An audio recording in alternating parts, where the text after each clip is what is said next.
Hello साथियों। Agusta के इस यूट्यूब चैनल पे आप सभी लोगों का स्वागत है। उम्मीद करते हैं कि कल का पेपर सभी लोगों का अच्छा गया होगा। क्वेश्चन का स्टैंडर्ड भी आप लोग देखे होंगे 70 बीपीएससी को ध्यान में रखकर। जिस प्रकार से 70 बीपीएससी में काफी फैक्चुअल क्वेश्चन पूछा गया था, वही 71 बीपीएससी में आप बोल सकते हैं कि एक मॉडरेट टाइप का क्वेश्चन था। ना ही ये टफ क्वेश्चन था, ना ही आप इसको इजी क्वेश्चन ले सकते हैं। इसलिए ये आप लोग निश्चिंत रहिए। अभी अभी सबसे ज्यादा जो जरूरी है आपका आंसर मिलाना। आंसर हमारा कितना सही हो रहा है, किस प्रकार से क्वेश्चन में बहुत सारे ऐसे क्वेश्चन है जो डायलीमा वाला क्वेश्चन है, जिसका आंसर आयोग के आंसर पे ही निर्भर करता है। तो उन सारी चीजों को ध्यान में रखकर ही आप आगे की रणनीति को अपनाइएगा। इसलिए अभी 2-4 दिन तक एकदम मेंटली रिलैक्स रहिए। आयोग का आंसर आ जा रहा है, उस आयोग के आंसर के पश्चात ही आप कुछ नया स्ट्रैटेजी को अपनाइएगा, या तो 71 बीपीएससी का मेंस को ध्यान में रखकर। ठीक है ना, ये सारे चीजों को लेकर चलना होगा। क्वेश्चन का जो लेवल था उस लेवल को देखते हुए कटअप, मेरा अपना अनुमान जो है वो लास्ट ईयर के कटअप के बराबर ही रहेगा। एक आध दो क्वेश्चन आगे रहेगा। हमने जैसे ऑपरेशन 100 के बारे में बताया होगा कि क्वेश्चन नंबर तो आपका उतना ही, उससे 100 से कम ही रहेगा। ठीक है ना, तो आप मान के चलिए कि जनरल का जो कटअप जो है वो 90 से 95 के बीच में रहेगा। ठीक है ना, तो इन सारी चीजों पे आपको ध्यान में लेके चलना है।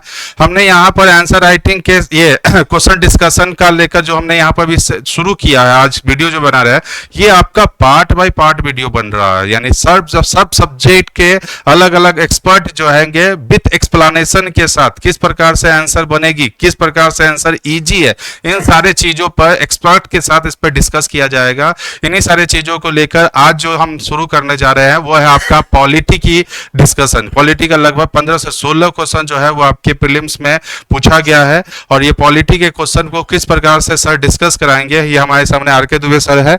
ये आर.के. दुबे सर जो है वो आपको पॉलिटी का सेक्शन यहाँ पर कवर करवाएंगे। पॉलिटी से रिलेटेड जितना क्वेश्चन पूछा गया है ये सारे चीज इन्हीं पे डिस्कस, इन्हीं के माध्यम से डिस्कशन होगा। साथ ही साथ ये प्रीलिम्स के बाद जो हमने आपको बताया था कि मेंस को लेकर एक स्ट्रैटेजी और एक रणनीति बनाया जा रहा है, उस मेंस के ध्यान में भी जो पॉलिटी का सेगमेंट है ये आर.के. दुबे सर ही अच्छी तरह से ये कवर कराएंगे। ठीक है, तो समय की ज्यादा बर्बाद ना करते हुए सर को मैं चाहूंगा कि वो एक एक कर क्वेश्चन डिस्कस करें। ओके सर, धन्यवाद सर।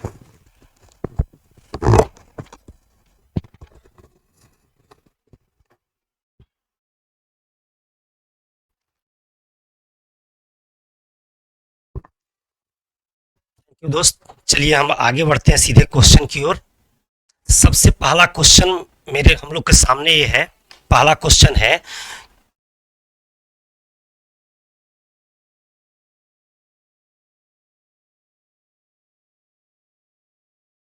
निम्नलिखित में से कौन सा राज्य के नीति निर्देशक तत्व में गांधीवादी सिद्धांत के अनुरूप नहीं है। तो आप जानते हैं कि अगर बात करते हैं गांधीवादी सिद्धांत, राज्य के नीति निर्देशक तत्व यानी DPSP directive principle of state policy, राज्य के नीति निर्देशक तत्व, इसका वर्णन है संविधान के भाग 4 में, और आर्टिकल यदि जानते हैं तो 36 से 51 के बीच में है।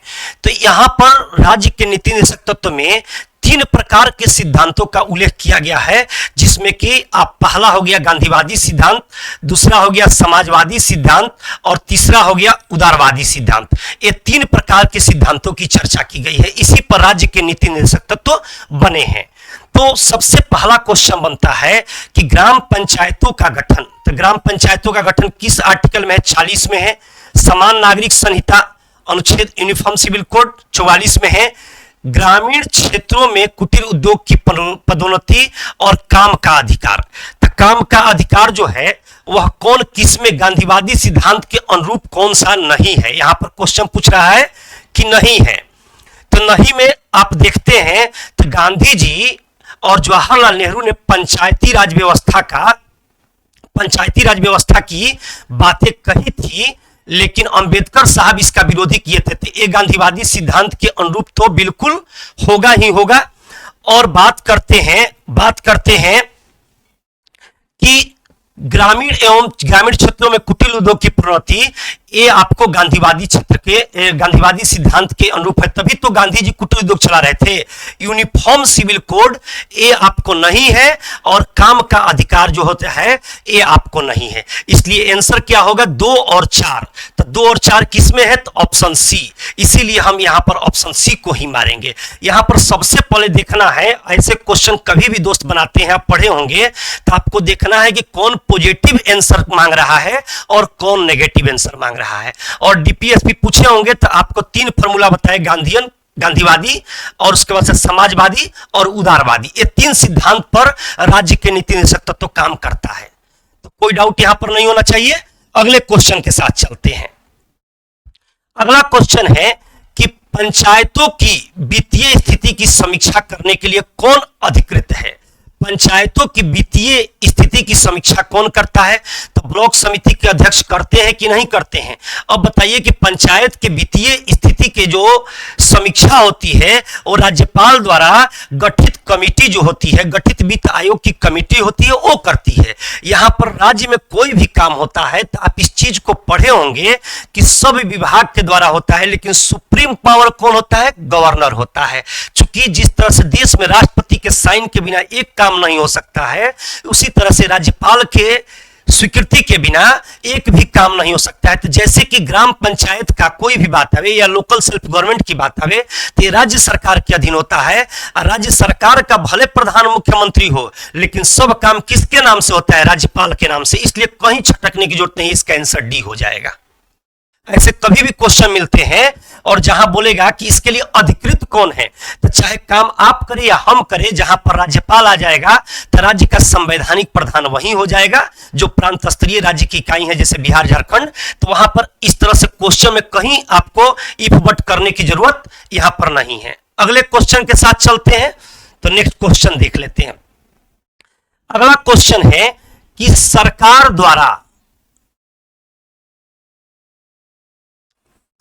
द्वारा घोषित आत्मनिर्भर भारत। अच्छा, ये तो करंट का क्वेश्चन है, इसका केवल मैं आंसर बता दे रहा हूं। इसका आंसर सी होगा। ये करंट का क्वेश्चन है, जो करंट अपना देखेंगे सर वो करेंगे। अगले क्वेश्चन के साथ चलते हैं। अब निंदा प्रस्ताव जो है के बारे में क्या सही है? क्वेश्चन नंबर 44 कहता है निंदा प्रस्ताव के बारे में क्या सही है। तो अब बताइए कि नो कॉन्फिडेंस मोशन, अविश्वास प्रस्ताव से भिन्न है कि नहीं है? पहले ऑप्शन मिल गया। अब निंदा प्रस्ताव होता है कि किसी मंत्री पर सरकार पर दबाव बनाने के लिए निंदा प्रस्ताव लाया जाता है। लेकिन अविश्वास प्रस्ताव का मतलब हो गया कि यदि आधे से एक मत अगर कम हो जाता है तो सरकार गिर जाएगी। ऐसा विपक्षी दल को लगता है कि ये सरकार पूर्ण बहुमत में नहीं है, तो नो कॉन्फिडेंस मोशन अविश्वास प्रस्ताव लाते हैं और सरकार को सदन में अपना बहुमत साबित करना पड़ता है उस समय। तो इस तरह से एक बार आप देखे होंगे कि राहुल गांधी जी लाए थे, लेकिन मोदी जी उसको पूरा कर चुके थे। तो उन्होंने जो झप्पी मारी थी, जादू की झप्पी दी थी, पूरा वर्ल्ड वायरल हुआ था। वही होता है अविश्वास प्रस्ताव। तो अविश्वास प्रस्ताव जो होता है सरकार को गिराने के लिए आते हैं, जबकि निंदा प्रस्ताव होते हैं मंत्रियों पर या सरकार पर दबाव बनाने के लिए आते हैं। तो बिल्कुल ये भिन्न है। ये पहला आंसर ही क्लियर हो गया। भिन्न नहीं है तो यहां पर गलती हो गया। इस कारण से उल्लेख करना अनिवार्य नहीं है, कोई मतलब नहीं बनता है। सदन की अनुमति के लिए प्रस्तावित हेतु आवश्यक नहीं है, इसका कोई मतलब नहीं बनता है। पहले आंसर आपको मिल गया। अगले क्वेश्चन के साथ चलते हैं।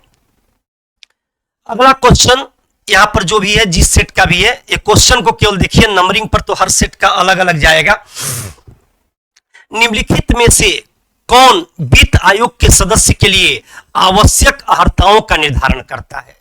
अगर बात करते हैं कि वित्त आयोग आर्टिकल 280 में है, तो वित्त आयोग की यदि बात करते हैं तो किसी भी बड़े पद के योग्यता का निर्धारण जो होता है, अर्हता माने योग्यता और शर्तें जो कंडीशन होती है, उसका निर्धारण संसद कानून बना के करती है। अगर मान लीजिए कि कोई बदलाव भी करना हो, छोड़िए ना जी सब चीज, नागरिकता की विषय में बात करिए, तो कोई बदलाव भी करना हो तो यह संसद के पास ही अधिकार है कि वह कानून बना के करे। तो सेम वही बात होता है कि वित्त आयोग के सदस्यों के लिए आवश्यक अहर्ताओं का निर्धारण होगा या आवश्यक अहर्ताओं में बदलाव होगा, ये संसद कानून बना के करेगी। अब कानून बनाने की जो जो प्रक्रियाएं हैं, वो प्रक्रियाएं में चाहे वो राष्ट्रपति का साइन हो, बहुमत हो, सब आ जाएगा, लेकिन संसद कानून बना के ही कोई शर्तों को चेंज कर सकती है। क्लियर?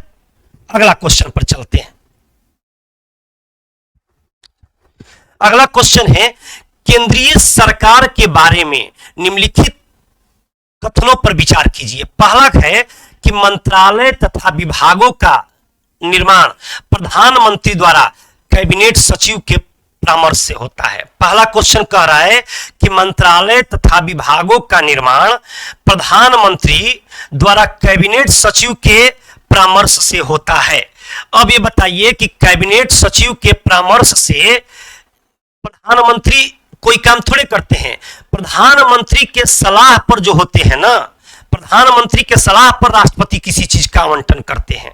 तो देखिए दूसरा ऑप्शन देखते हैं, प्रत्येक मंत्री को मंत्रालय राष्ट्रपति द्वारा प्रधानमंत्री के परामर्श पर आवंटित किए जाते हैं। बिल्कुल इसका आंसर बी सही होगा कि अगर कोई भी मंत्रिमंडल देना होगा तो प्रधानमंत्री के हाथ में है कि इनको ये मंत्री बनाइए, करेंगे आवंटित मतलब कि राष्ट्रपति, लेकिन सलाह किसका होगा? प्रधानमंत्री का। कैबिनेट सचिव के सलाह पर ऐसा नहीं होता है। मौखिक में जैसे कुछ भी हो जाए, जैसे कि आपको एक अभी मीडिया की भाषा चलती है टी पार्टी वाली या टी कैबिनेट वाली, तो वो बात अलग हो गई, लेकिन लीगल संवैधानिक रूप से अगर कोई भी विभाग देता है तो राष्ट्रपति प्रधानमंत्री की सलाह पर ही आवंटित कर सकता है। तो इसका आंसर केवल बी सही होगा। अगले क्वेश्चन के साथ चलते हैं। चलिए इस क्वेश्चन को देखिए, भारतीय संविधान मौलिक अधिकारों को औचित्यपूर्ण प्रतिबंध का प्रावधान करता है, किंतु औचित्य को ध्यान में रखना चाहिए। अब यहां पर क्वेश्चन जो है बड़ा क्वेश्चन क्या कह सकते हैं, इसको कह सकते हैं कि विवादास्पद क्वेश्चन हो सकता है। भारतीय संविधान में मौलिक अधिकारों का औचित्यपूर्ण प्रतिबंध का प्रावधान जो है कि प्रदान करता है, किंतु औचित्य को ध्यान में रखना चाहिए। तो औचित्य क्या ध्यान में रखना चाहिए? सामान्य जन का हित संरक्षित हो, माने आम व्यक्तियों का संरक्षित हो। और दूसरा कहता है कि विद्यमान सामाजिक मूल्य एवं सामाजिक आवश्यकताओं का अवरोध न हो। अब देखिएगा कि ये क्वेश्चन जो है ना, यहां पर सीधे आयोग के हाथ में दे दिया गया है। इसका ए आंसर माने या इसका आंसर या दोनों माने, क्योंकि यदि सामान्य जनहित का संरक्षण होता है तो उसमें सामाजिक मूल्य भी आ जाएगा और सामाजिक आवश्यकताएं भी आ जाएंगे सामान्य जन में। तो इसका आंसर हमारे समझ से तो ए होना चाहिए, क्योंकि पहला में दोनों बातें आ जा रही है, लेकिन इसका आंसर एक और दो दोनों भी दे दे तो ये आयोग के हाथ में है। लेकिन मेरे समझ से अगर लगाना चाहिए तो चूंकि पहला में दोनों बातें जुड़ जा रही है, पहला में इसी आंसर में ऑप्शन ए में ऑप्शन बी का भी आंसर आ जा रहा है। तो ये क्वेश्चन बाबू आयोग के हाथ में है, मेरे समझ से यही है। लेकिन ऐसे हमको लगाना हो तो हम कहेंगे कि पहला ऑप्शन में आपको आंसर जब क्लियर हो ही जा रहा है तो दोनों देने की कोई आवश्यकता नहीं है, फिर भी आयोग का आंसर का इंतजार कर लें। अगले क्वेश्चन के साथ चलते हैं। यहां पर दे रहा है कि भारतीय संविधान के विभिन्न सूचियों के निम्नलिखित विषयों पर विचार कीजिए कि कौन सा विषय समावर्ती सूची में आते हैं। समावर्ती सूची में कौन से विषय आते हैं? अब यहां पर यदि बात करते हैं कौन से समावर्ती सूची में विषय आते हैं, वन्य जीवों की सुरक्षा बिल्कुल समावर्ती सूची में आते हैं। कृषि आय राज्य सूची में आते हैं, नहीं होगा। विद्युत उपभोग बिक्री कर, ये आपको विद्युत उपभोग जहां तक आप देखते हैं कि हर स्टेट का अधिकार राज्य सूची में आते हैं। मूल्य नियंत्रण जो है समावर्ती सूची में आते हैं। इसका आंसर होगा 1 और 4, बी आंसर हो गया। आप लोग जानते होंगे कि सूची 7वीं अनुसूची में 3 सूचियों का वर्णन है। संघ सूची वैसे विषय जिस पर केंद्र सरकार कंट्रोल करता है, जिस पर राज्य सरकार कंट्रोल करता है उसे राज्य सूची, और जिस पर बूथ स्तर की सरकारें कंट्रोल करती है, उसे समवर्ती सूची कहते हैं। यहां पर आपको समझ नहीं आए तो सीधे देखिएगा कि वन एवं वन्य जीवों की रक्षा दोनों का हाथ में है, ये तो आपको समझ में आ रहा है। अगर मूल्य नियंत्रण समझ में ना आए तो देख लीजिएगा कि सेंट्रल गवर्नमेंट के यदि हाथ में रहता तो हर राज्यों का पेट्रोल का कीमत एक रहता, लेकिन दोनों के हाथ में है तभी तो कहीं ना कहीं हर राज्यों का पेट्रोल का कीमत अलग अलग हो जा रहा है। इसलिए मूल्य नियंत्रण जो होता है समवर्ती सूची में ही आता है। यहीं पर आपको डाउट होता है, बहुत सारे लोग का यहीं पर है, बच्चों लोग पूछते हैं कि क्यों मूल्य नियंत्रण होगा, क्योंकि इसका सबसे बेस्ट एग्जांपल आपको पेट्रोल का कीमत मैं आपको दे दिया। आगे बढ़ते हैं बाबू।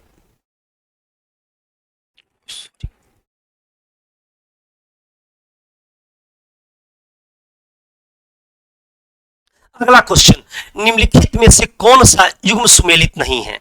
अब देखिएगा कि यहां पर टोटल अनुसूची जो है 8 + 4 12 अनुसूचियां है। एक क्वेश्चन तो ये मतलब कि सिंपल क्वेश्चन है, किसी को कोई दिक्कत नहीं होगा ना चाहिए।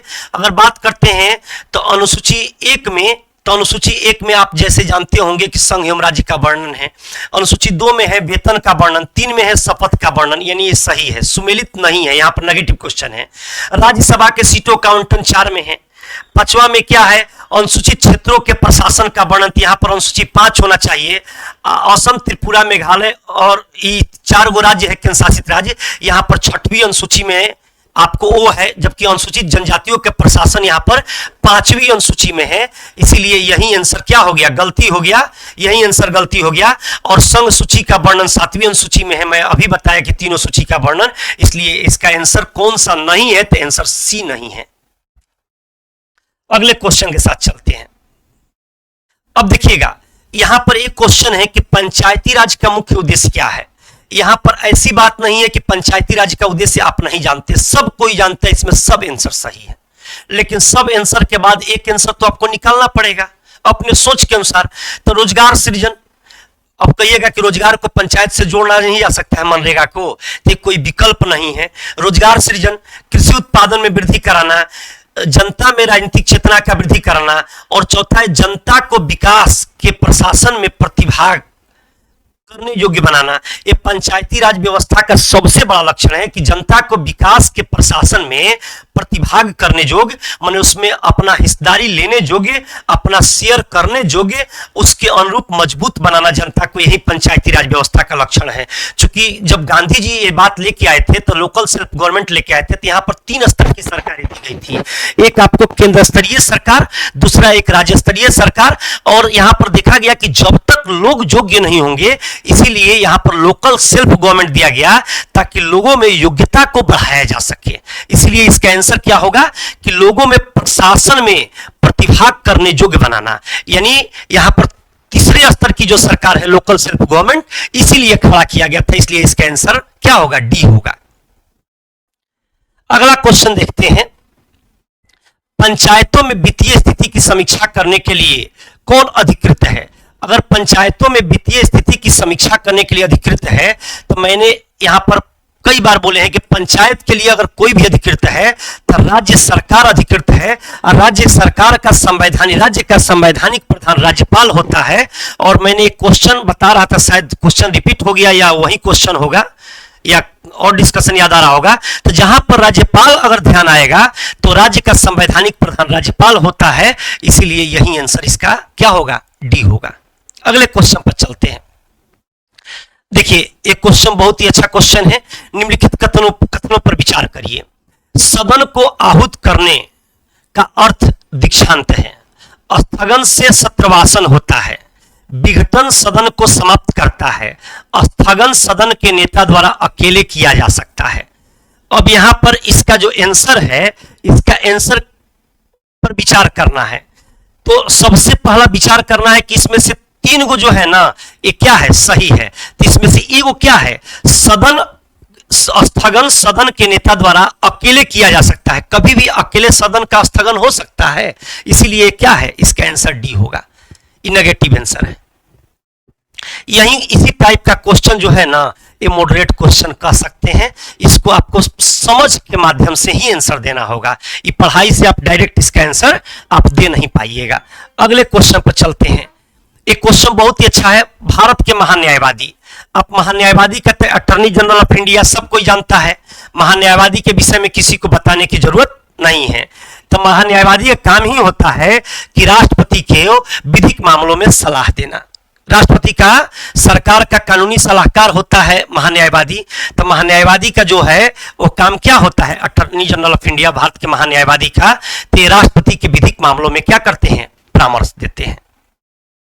अब जैसे कि ये क्वेश्चन क्यों नहीं होगा कि सर्वोच्च न्यायालय के अतिरिक्त सुनवाई हेतु आहर्त नहीं है। आप जानते होंगे कि महान्यायवादी जो होते हैं भारत के किसी भी न्यायालय में जाकर के अपना डिसीजन सुना सकते हैं। तो इसका आंसर तो ये होना ही होना है, तो कैसे इसका ना जवाब होगा। तीसरा क्वेश्चन है, तो इसलिए ये गलती हो गया। तीसरा क्वेश्चन यहाँ पर तीसरा पॉइंट होता है कि सदन की प्रक्रिया में भाग नहीं ले सकता है। बिल्कुल यहीं पर गलती हो गया। ले सकता है, अपना बात रख सकता है, लेकिन उसमें अपना वोटिंग नहीं कर सकता है क्योंकि सदन का मेंबर नहीं होता है। अगला क्वेश्चन है कि सरकार का पूर्णकालिक सलाहकार होता है, पूर्णकालिक नहीं विधिकालिक सलाहकार होता है, इसलिए ये भी आंसर गलत हो गया। आपको जहां से न पकड़ा है वहां से सबका नेगेटिव लेना चालू कर दीजिए, अपना मन से ही आंसर निकल जाएगा।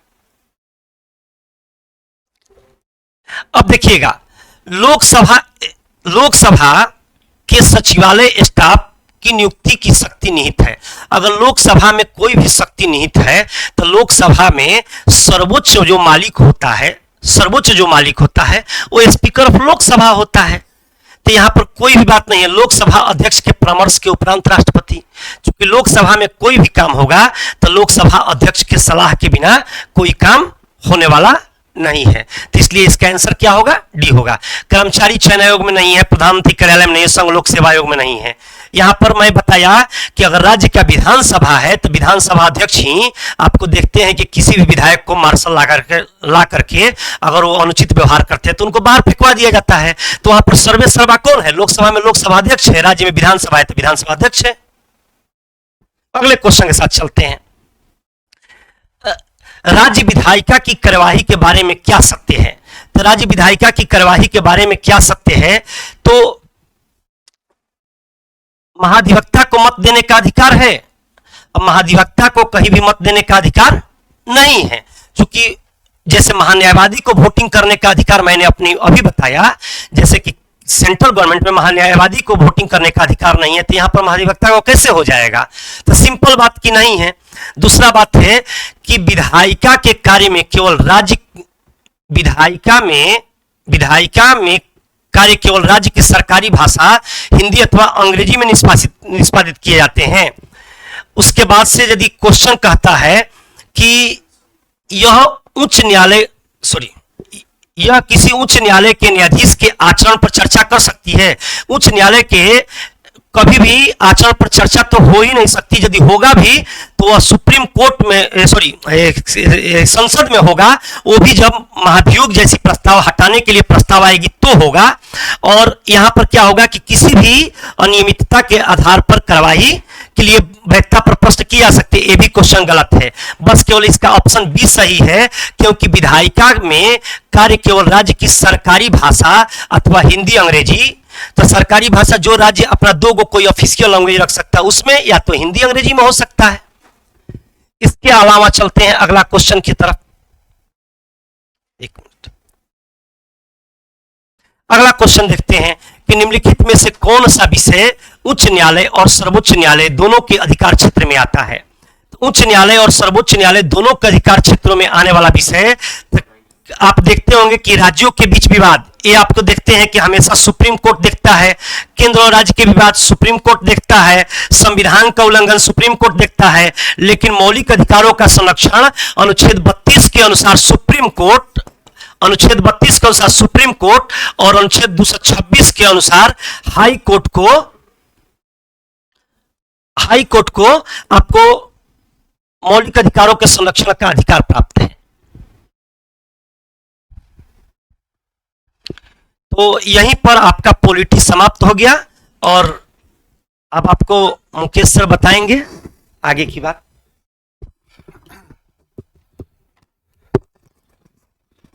सो पॉलिटी का सर आर के सर ने जो डिस्कस कराया है ये एक ऑथेंटिक आंसर है। आप लोग इस आंसर को अच्छी तरह से पॉलिटी को से मिला लीजिएगा। जो जो लोग क्वेश्चन बनाए हैं पॉलिटी को लेकर एक एक आंसर को बना लीजिए। 2-3 क्वेश्चन जो है वो थोड़ा सा आयोग के आंसर पे ही निर्भर है। तो बाकी अगर देखा जाए तो 2-3 क्वेश्चन को अगर छोड़ दिया जाए तो सभी क्वेश्चन का आंसर जो है वो एक सटीक आंसर आप लोगों के सामने प्रस्तुत किया गया है। तो नेक्स्ट वीडियो के माध्यम से इसी प्रकार से ज्योग्राफी का भी आपका एक्सप्लेनेशन तैयार किया जाएगा। उस एक्सप्लेनेशन के माध्यम से ज्योग्राफी से रिलेटेड जितने भी क्वेश्चन 71 बीपीएससी में पूछे गए थे उसको सारा चीज जो है वो एक्सप्लेनेशन के साथ डिस्कस कराया जाएगा। कुछ तो ऐसे भी क्वेश्चन आए थे कल के एग्जामिनेशन में जो हमारे जो ज्योग्राफी के जो क्लासेस सर आशीष सर लिए थे उससे डायरेक्टली क्वेश्चन भी था। मतलब 2-4 वीडियो ही सर का बना था। वो 2-4 वीडियो में ही 6 से 7 क्वेश्चन जो है वो वहां से आए हैं। वो सर जब वो ज्योग्राफी के लेंगे तो उस पर भी डिस्कस कर देंगे। और बाद में जो हिस्ट्री और साइंस का भी है और लास्ट में जो करंट का है ये सारा चीज स्टेप बाय स्टेप जो है वो 2 से 3 दिन के अंदर में आप लोगों के सामने प्रेजेंट कर दिया जाएगा। सभी चीज प्रस्तुत कर दिया जाएगा, इसलिए घबराइएगा नहीं। ये जो सभी लोग जो जल्द से जल्द ये आंसर रिलीज कर रहे हैं उससे पैनिक होने की संभावना हो ज़्यादा हो जाती है। अलग अलग आंसर सारा आ जाता है, इसलिए आंसर पे डिस्कशन ज़्यादा जरूरी होता है कि कौन सा आंसर सही हो। ठीक है ना। तो उम्मीद करते हैं कि आज पॉलिटी का सेशन का आपका ये डिस्कशन अच्छा लगा होगा। आप लोग आंसर इसको मिला लीजिएगा और देख लीजिएगा कि पॉलिटी से मेरा कितना सही बन रहा है। हमारा अनुमान है कि आपका कटअप जो है वो जनरल का 90-92 से ज़्यादा नहीं जाएगा। और इसी अकॉर्डिंग अगर आप लोगों का अगर जनरल का अगर इतना नंबर अगर आ रहा है तो बस आप लोग तुरंत मेंस की तैयारी में लग जाएगा। और मेंस के बारे में हमने बताया था कि एक अलग रणनीति जो है वो 2 से 4 क्लास के अंदर में हम लोग यहाँ प्रेजेंट कर देंगे। ठीक है ना। तो उम्मीद करते हैं सेशन का अच्छा लगा होगा। तो आज सेशन यहीं पर इसको एंड करते हैं। Thank you.